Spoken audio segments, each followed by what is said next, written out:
정원에 특별한 질감을 더하고 싶다면 이 싱그러운 라인을 주목하세요. 사계절 내내 정원을 밝혀주는 카렉스 모로이 골드밴드입니다.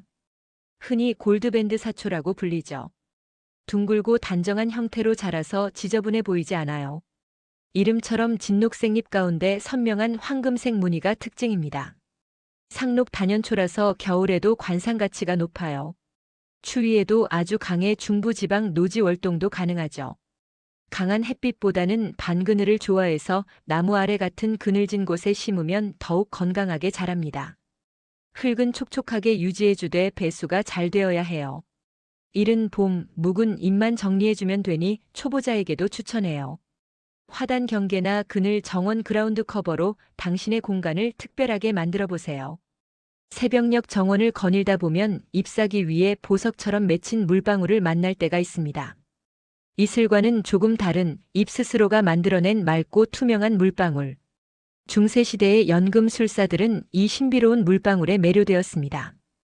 이 물을 모아 금을 만들거나 영원한 생명을 얻는 실험에 사용했다고 전해지죠. 그래서 이 식물의 학명은 연금술사를 뜻하는 라틴어에서 유래한 알케밀라 몰리스. 그리고 우리에게 더 친숙한 이름은 레이디스 멘틀입니다. 부드러운 주름을 가진 둥근 잎의 모습이 마치 성모 마리아의 신성한 망토를 연상시킨다 하여 붙여진 이름이죠. 레이디스 멘틀은 유럽과 서아시아가 원산지인 장미과의 여러 해살이 풀입니다. 보통 30에서 60cm 높이까지 자라나며 초여름이 되면 별처럼 생긴 작은 연녹색 꽃들이 앙증맞게 피어납니다. 이 아름다운 모습 덕분에 오늘날에는 화단의 경계를 장식하거나 땅을 덮는 그라운드 커버 식물로도 널리 사랑받고 있습니다. 하지만 레이디스 멘틀의 진정한 가치는 그 오랜 약용의 역사에 있습니다. 유럽 민간요법에서 이 식물은 여성을 위한 최고의 약초로 불려왔습니다. 이름에 레이디가 들어간 또 다른 이유이기도 하죠.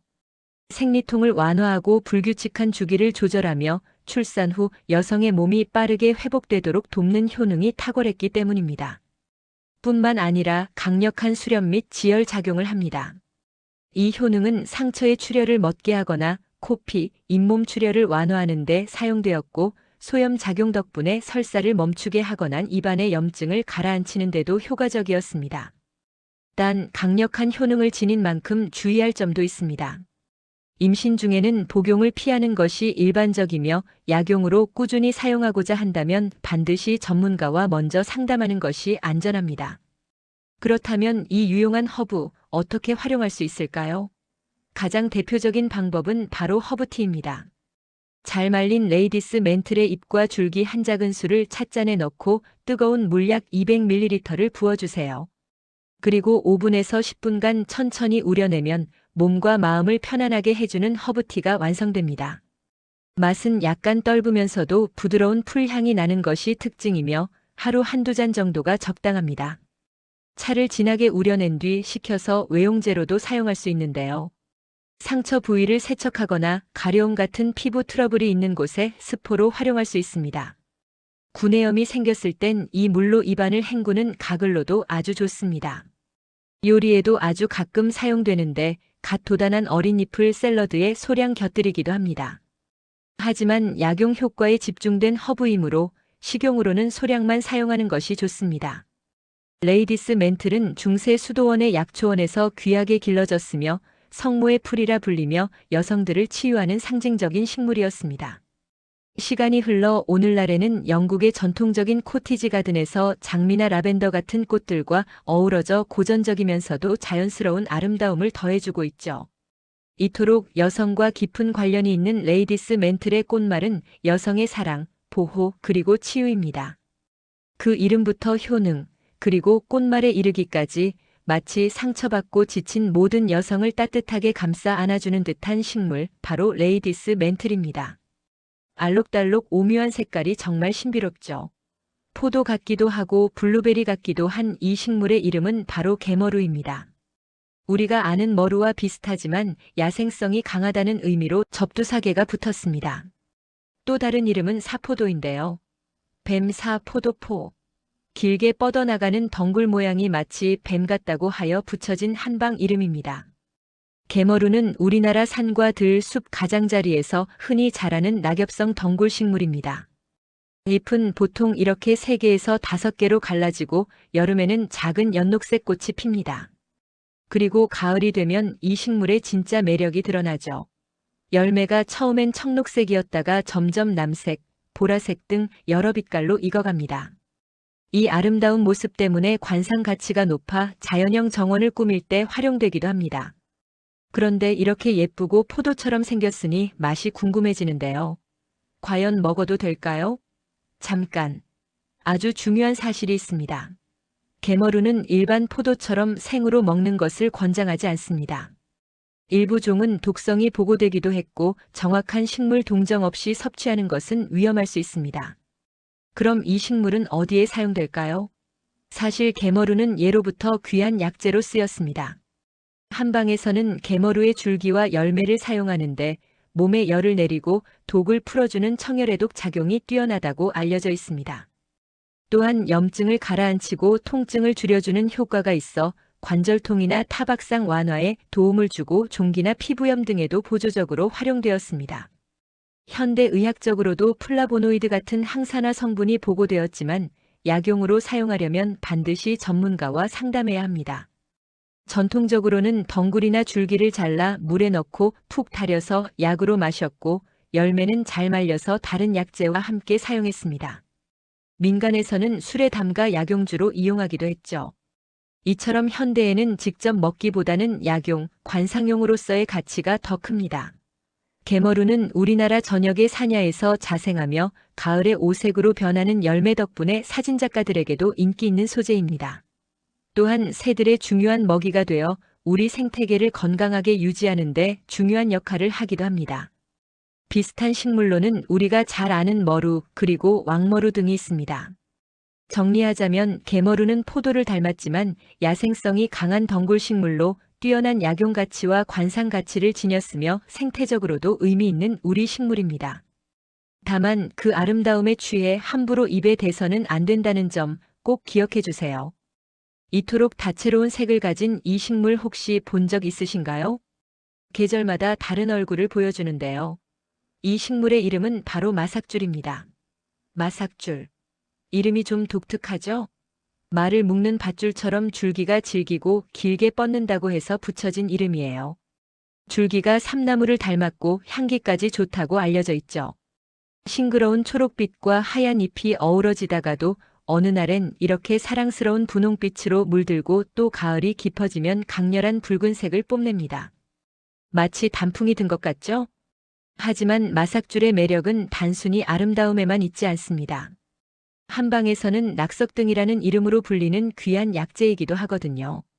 낙석등은 혈액순환을 돕고 풍습을 제거해 관절통이나 요통을 완화하는 데 쓰였다고 합니다. 성질은 따뜻하고 맛은 쓰고 맵다고 전해지며 주로 줄기와 잎을 약용으로 사용했습니다. 어혈을 풀어주고 피를 멎게 하는 지혈 작용도 있어 타박상 종기 피부염은 물론 인후염 근육통 외상출혈에도 사용되었다고 해요. 경락을 시원하게 소통시킨다는 의미의 경락회통 효능도 주목받았죠. 이 아름다운 잎에는 악티인이라는 성분이 있는데 혈압을 낮추는 효과가 있지만 다량 투여 시 호흡곤란을 유발할 수 있으니 주의가 필요합니다. 모든 민간요법은 전문가와 상담 후 사용해야 한다는 점 꼭 기억해 주세요. 그럼 마삭줄은 어떻게 사용될까요? 약용으로는 말린 줄기와 잎을 달여 차처럼 마시거나 그 물로 환부를 씻어냈습니다. 하지만 오늘날 가장 흔하게 볼 수 있는 모습은 바로 조경용입니다. 사계절 내내 푸르른 상록 덩굴 식물이라 담장을 덮거나 바위 정원 지피 식물로 인기가 많죠. 멋스러운 분재의 소재로도 활용됩니다. 여기서 잠깐. 그럼 먹을 수도 있을까요? 마삭줄은 일반적인 식용식물이 아닙니다. 약용차 형태로 아주 소량 활용될 뿐 일상적인 식재료로 사용하지는 않으니 꼭 주의하셔야 해요. 마삭줄은 남부 해안 지역의 전통 약재 문화와 함께해왔고 한옥 담장을 장식하며 한국적인 정취를 더해줍니다. 5월에서 6월 사이 피어나는 꽃은 은은하고 달콤한 향기를 지녀 고급 향수의 원료가 되기도 합니다.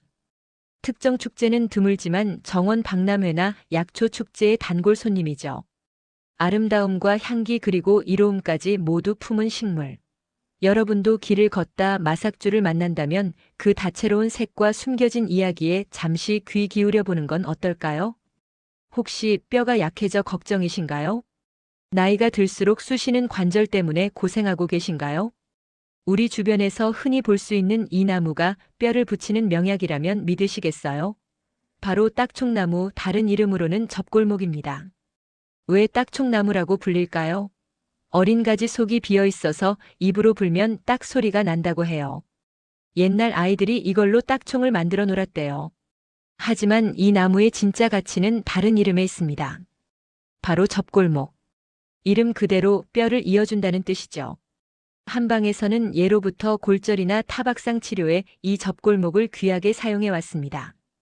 뼛속 골수를 채워주고 골밀도를 높여 뼈를 단단하게 만들어주죠. 골다공증 예방과 개선에도 탁월한 효능을 보입니다. 뿐만 아니라 강력한 진통, 항염 작용으로 근육통과 관절통을 가라앉히고 몸의 붓기를 빼주는 이뇨 작용도 뛰어납니다.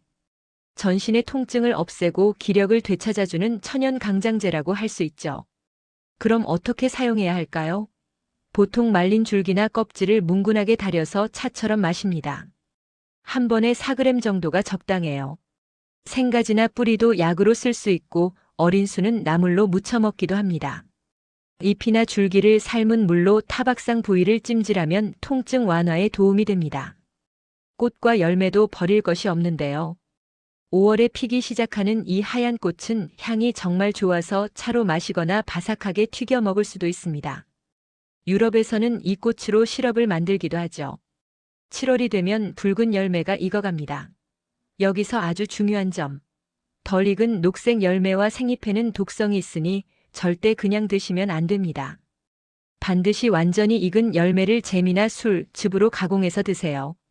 놀라운 효능이 하나 더 있는데요. 이 열매와 꽃봉오리를 소주에 1년간 담가두면 기미, 주근깨를 개선하는 화장수가 됩니다. 먹거나 피부에 바르면 혈액순환을 도와 피부를 맑게 해준다고 해요.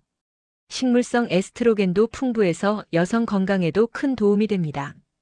뼈 건강부터 피부 미용까지 자연이 준 소중한 선물, 접골목. 이제부터라도 주변을 잘 살펴보세요. 이 푸르른 생명력 길가나 들에서 흔히 보셨을 텐데요. 바로 놀라운 효능을 숨긴 약초 진득차입니다. 옷에 진득하게 달라붙는 씨앗 때문에 이런 이름이 붙었죠. 돼지가 좋아해서 희렴이라는 재밌는 이름도 가지고 있습니다. 한방에서는 식물 전체를 말려 약재로 쓰는데 그 안에는 플라보노이드, 디테르페노이드 같은 유익한 성분이 가득합니다. 가장 대표적인 효능은 바로 관절 건강. 옛부터 풍습을 제거하고 근골을 튼튼하게 한다는 약재로 유명해 류머티즘, 관절통, 근육통 완화에 널리 사용되어 왔습니다. 혈액순환을 촉진하고 어혈을 풀어주며 몸의 독소를 빼내는 해독 작용도 뛰어납니다. 심지어 고혈압 보조 치료에도 활용되죠. 그럼 어떻게 활용할 수 있을까요? 먼저 어린 잎을 데쳐서 나물로 무쳐 먹을 수 있습니다.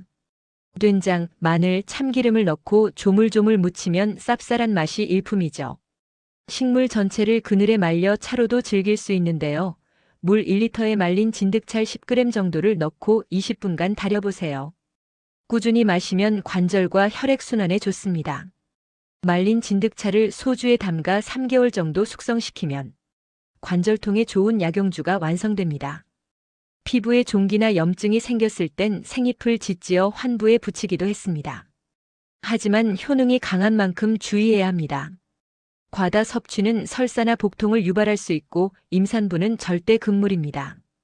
몸이 무겁고 저린 증상을 개선하는 이로운 약초지만 장기 복용 시엔 꼭 전문가와 상담하세요. 중국에선 노인들의 다리 약초라 불릴 만큼 동아시아에서 오랫동안 사랑받아온 지혜. 오늘 우리 주변의 진득차를 다시 한번 눈여겨보는 건 어떨까요? 유익한 정보였다면 구독과 좋아요, 알림 설정까지 부탁드립니다.